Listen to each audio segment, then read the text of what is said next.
Salam damai sejahtera, saudara-saudariku terkasih dalam Kristus Yesus. Pernahkah Anda kesal, marah, dan benci karena jatuh pada dosa yang sudah kita kenal baik, meskipun sudah berusaha membuangnya? Saya pernah. Padahal saya sudah berusaha menghindari dosa itu. Tapi kenyataannya dosa itu malah yang menyamperi saya. Saat godaan itu datang di depan mata, bila kita sadar dan berhasil menghindarinya, ada rasa sukacita yang luar biasa yang bisa kita rasakan. Namun kadang tetap saja kita jatuh juga sih. Sering dapat menghindar walau sedikit terlambat. Tapi syukur pada Allah. Dalam beberapa detik dapat tersadar dan berhasil menahan diri. Meski mungkin sudah terlanjur sedikit terjadi. Menyinggung dan mengganggu hati orang. Kadang kita juga bisa merasakan apa yang Santo Paulus katakan dalam Roma 7 ayat 15. Bukan apa yang aku kehendaki yang aku perbuat, tapi apa yang aku benci itulah yang aku perbuat. Kadang kita tahu mana yang benar dan baik untuk kita lakukan, tapi kita tidak melakukannya. Bahkan kita memilih yang tidak baik, seperti halnya makanan. Kadang kita tahu makanan itu kurang baik buat kesehatan kita, tapi tetap saja kita memakannya. Dengan berbagai macam alasan. Kan cuma sedikit. Kan udah seminggu kita gak makan itu. Aduh, lagi pengen banget nih. Atau gak apa-apa kok, lagian itu diajak sama teman. Masa nolak, nanti dibilang gak menghormatinya. Dan lain sebagainya. Namun, setelahnya kita sangat menyesali apa yang baru saja kita perbuat. Sepertinya ada suatu kuasa yang bekerja dalam diri kita. Yang kadang sulit untuk kita hindari. Mungkin itu yang disebut sebagai kuasa dosa. Kenapa dosa bisa begitu mencekram? Surat Santo Paulus pada jemaat di Roma bab 3 ayat 9 mengatakan, baik orang Yahudi maupun orang Yunani, bahwa mereka semua ada di bawah kuasa dosa. Jadi rupanya kita semua bisa berada di bawah kuasa dosa. Dan kita juga tahu pada Roma 3 ayat 23, karena semua orang telah berbuat dosa dan telah kehilangan kemuliaan Allah. Yang menjadi pertanyaan, bagaimana caranya kita dapat keluar dan dibebaskan dari kuasa dosa ini?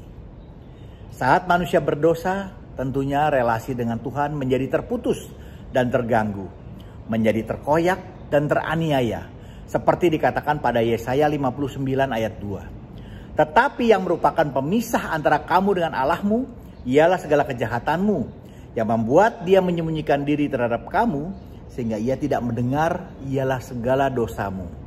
Sehingga untuk dapat keluar dari kuasa dosa itu, kita perlu berdamai dengan Allah. Seperti yang diutarakan pada Imamat 16, kita perlu melakukan pendamaian terhadap dosa yang diperlukan kurban dan tumpahnya darah dari hewan yang disembelih. Untuk itulah, Yesus menebus dosa kita dengan darahnya yang mahal agar kita dikuduskan. Ibrani 10 ayat 10, dan karena kehendaknya inilah kita telah dikuduskan satu kali untuk selama-lamanya oleh persembahan tubuh Yesus Kristus. Karena Yesuslah imam agung yang menebus dengan mempersembahkan korban pendamaian menggunakan darahnya sendiri. Seperti yang dikatakan pada Roma 3 ayat 25. Kristus Yesus telah ditentukan Allah menjadi jalan pendamaian karena iman dalam darahnya. Sehingga dalam Roma 3 ayat 3-6 mengatakan kita yang sudah dibaptis dalam Kristus, kita dibaptis dalam kematiannya dan dikubur dalam kematiannya. Supaya sama seperti Kristus dibangkitkan dari orang mati selama kita hidup dalam hidup yang baru dan tubuh dosa kita hilang kuasanya. Agar kita tidak menghambakan diri lagi kepada dosa. Hanya seringkali kita kurang pemahaman akan penebusan Yesus. Sehingga meskipun sudah dibaptis, masih menjalani kehidupan lama karena belum sepenuhnya beriman dan percaya kepada Yesus. Dan belum membawa kepada penyerahan diri yang seutuhnya. Meskipun sudah ditebus dengan darahnya yang sangat mahal. Seperti kata 1 Petrus 1 ayat 18-19. Syukur pada Allah, kita memiliki sakramen tobat yang dapat memperbaiki relasi kita dan dapat kita kembali kepada Tuhan supaya mempunyai relasi yang lebih baik. Pemulihan.